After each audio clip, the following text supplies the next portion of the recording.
2020 is going to be the year of the new console. Even if Nintendo doesn't do a Nintendo Switch Pro, you still have Microsoft coming out with the Xbox Series X, and of course PlayStation with the PlayStation 5. And many people are wondering what games are going to be available on these systems. Now, Xbox is evidently doing something that we have never seen before in the video game industry. Usually when you talk about new consoles, you of course talk about new games and exclusive games for these consoles. Exclusives, to me at least, are a reason, an incentive for people to go out and pick up these new consoles, to check out the latest and greatest games from both first and third party developers. But what if a console came out and all of the games that came out on the console for the first year or two were actually playable on the older versions of the console? We've never seen anything quite like that before, but it looks like that's what Microsoft is banking on with the Xbox Series X. Now obviously the Xbox Series X was unveiled at the Game Awards 2019.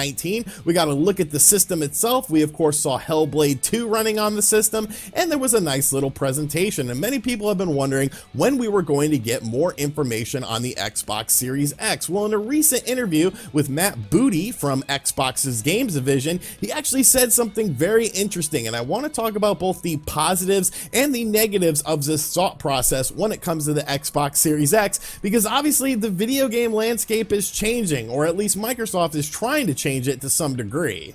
So Matt Booty, B-O-O-T-Y, I totally respect his family for keeping that last name, is of course the head of the Xbox Games Division, and he recently did an interview with MVC UK, which is a large UK publication, talking about Xbox One and Xbox Series X games, and he said the following: as our content comes out over the next year, 2 years, all of our games, sort of like PC, will play up and down with that family of devices, meaning the Xbox family of devices.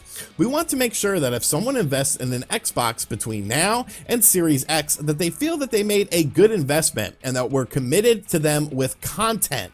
So basically what he is saying, through at least 2021, all of the games that will be releasing on the Xbox Series X as far as exclusive games are concerned from first-party Microsoft companies will also be playable on the Xbox One brand of systems. And obviously that's something I don't think we've ever seen before. Obviously when you're talking about new systems, you're talking about new games and new exclusive games for these systems. I am a firm believer that exclusives tend to sell consoles. When you look at console sales, usually they are tied in with exclusive games. The highest selling games on the platform usually are first party exclusive games that you can't get anywhere else. We saw that of course with games like God of War and Spider-Man on the PS4. We see that with Legend of Zelda Breath of the Wild and Super Mario Odyssey on the Nintendo Switch. But to basically come out and say that the Xbox Series X is going to have games that are also playable on the Xbox One and Xbox One S and Xbox One X, that's kind of an interesting statement. So I want to look at both the positives and the negatives of this statement and then just give you guys my final thoughts on it. So one of the main things I think this helps promote is of course brand loyalty to Xbox. Let's be realistic, the Xbox One kind of stuttered out of the gate when it came to the consoles with comparing to the PS4 in terms of sales,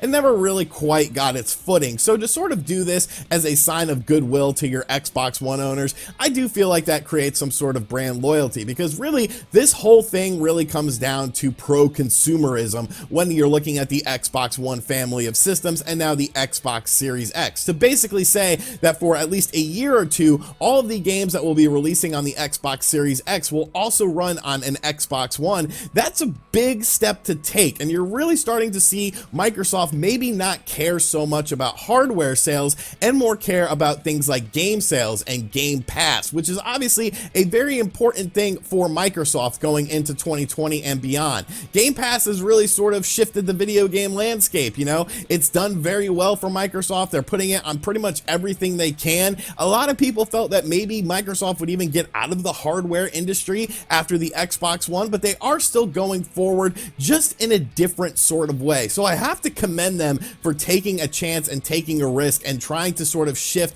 how video game consoles are viewed. They're essentially trying to do a PC model with things being scalable on the Xbox brand of consoles. Another thing I think is good about it is it allows these new studios that Microsoft has acquired to sort of figure out what they want to do. I feel like you don't have to rush quite as much with something like an Xbox Series X exclusive when you have a baseline to work on, and you've pretty much had a baseline to work on. Obviously, this technology that's been available in the Xbox One has been around for quite a while now, so you're obviously getting into more in-depth sort of games, and you're able to do more because you have a baseline. But really the most impressive thing about this is the fact that you'll be able to play the latest Xbox games on your Xbox One still. And even if you don't have an Xbox One and you want to check out these upcoming games, whatever they may be from Microsoft and their first-party studios, at least for a year or two, you'll be able to do those on your Xbox One. Even if you don't have an Xbox One, you can pick up a Xbox One S for pretty cheap nowadays, $150, $200, get Game Pass, and then you have all of these games available to you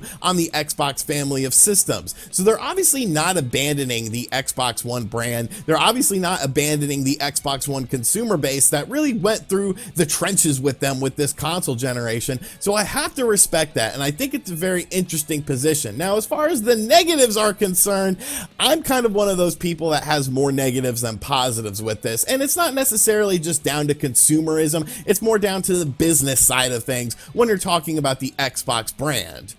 One thing I feel that is going to happen with this is throttled game development, because let's be realistic, the Xbox One saw a lot of transformations. The Xbox One to the Xbox One X is a pretty big leap. We've seen that with companies utilizing the technology that the Xbox One X brought about. You're able to have better frame rates, better resolutions, more textures, and more, just a better running experience on the Xbox One X than you are on the VCR, the big Xbox One model that came out first. But if you're talking about developing games with the Xbox Series X in mind that still have to run on that VCR, the big Xbox One, I really feel like you're going to have to throttle game development in some way, shape, or form. There is a large power difference that's going to be between the Xbox One and the Xbox Series X when you're talking about the baseline model. But since all of these games do have to run on the baseline model, I do feel like that will throttle game development somewhat. And a lot of people say, well, it's like the PC where things are scalable. And I totally get that. But we're talking about 7-plus-year-old technology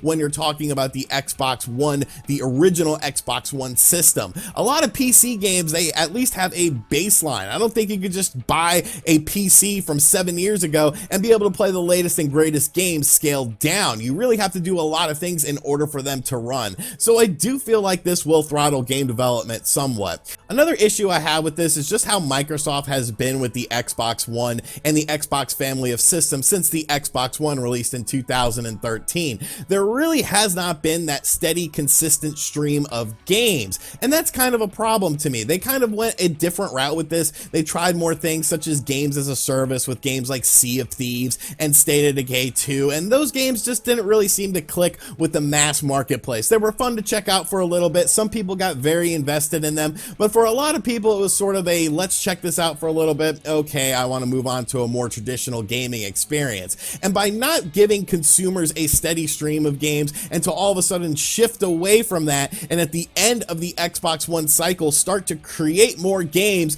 for both your Xbox Series X and your Xbox One, it really seems like you're going to be splitting development teams. Because you got to remember, a lot of people are saying, well, when third-party games come out, of course a lot of these release both on the latest console and of course the last generation console. Games like Call of Duties, you tend to see that all the time. But really, when you're talking about those games, they have different branches of the companies working on these different versions of the games. It's not the same people working on both versions of the games. So I don't really think it's necessarily the same sort of situation when you compare a third-party studio to a first-party studio when talking about Microsoft's first-party games. It's been a very wait-and-see approach year after year after year, and now it sort of feels like there's going to be a another year of a sort of wait and see sort of thing. Microsoft comes out during E3 2020, and everything that they show is also working on the Xbox One family of systems, not necessarily indicative of the Xbox Series X. But really the main concern I have with this is, what is the incentive to pick up the Xbox Series X on day one? Obviously, this is going to be a very expensive system. Many people are thinking the $500 to $600 range. But if all the games for the first year or two are going to be available on the Xbox One family of systems, what's the incentive to go out there and purchase this system on day one? Now, of course, I'm going to purchase this system because I want to review it. I want to check it out. But for the average consumer, if you're getting the same games available on the Xbox One that you're getting on the Xbox Series X, what are you going to do in terms of hardware sales? Now, that might not be a big deal to Microsoft, because Microsoft has obviously found a groove with things like Game Pass and their games as a service. But when you're talking about third-party developers want to see console sales. That's why they're going to put their games on the system. If the games are not selling on the system because the install base is small, then they're not going to put their games on whatever platform it is. We of course saw that with the Wii U, a large influx of third-party games at the launch of the system, and then companies went away because the Wii U completely flopped. If there's no people out there really going out there in droves and buying the Xbox Series X because you could play these same games on the Xbox One for a year or two,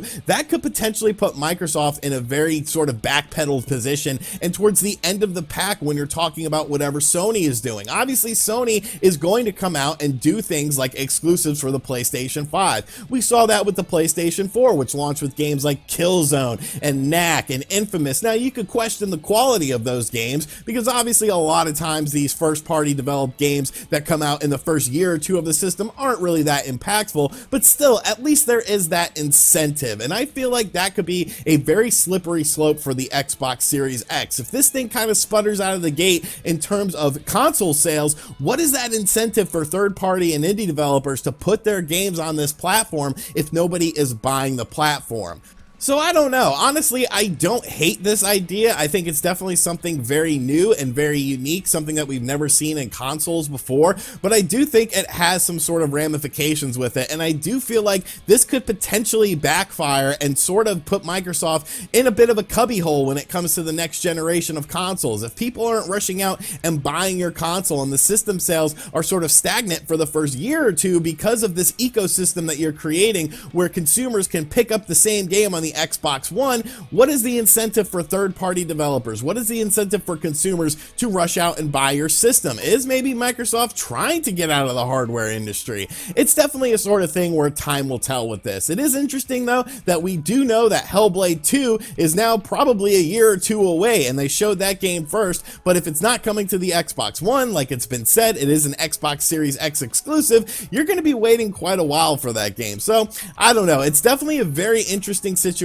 definitely a very unique situation, but I want to hear what you guys think about this. Are you thinking that this is a good idea for Microsoft to do something like this, to sort of extend their brand and try to make their brand become bigger than the actual console itself? Or do you think that console exclusives are still an important thing, and by developing games for both systems for a year or two after the launch of the Xbox Series X, things like throttle development are going to happen and these games could be a bit pigeonholed? And as always, thank you guys for checking out this video. If you're new to the channel, make sure you subscribe and turn on notifications. Be sure to check out other videos on the channel, and as always, I'll catch you guys on the next video. Later.